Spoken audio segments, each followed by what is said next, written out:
মন্দিরে ৭টা দিন অনেক আনন্দ করার পর আজকে রাধা গোবিন্দের ভোগ। তো তোমরা সবাই রাধা গোবিন্দের ভোগ দর্শন করো, ভোগ দর্শনে দুর্ভোগ কাটে।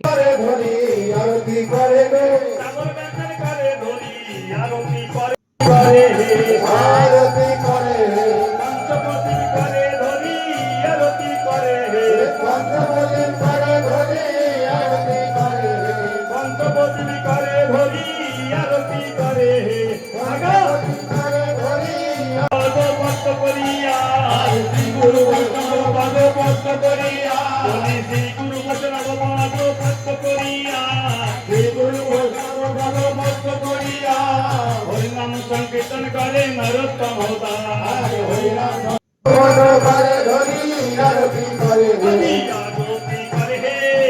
আরতি করে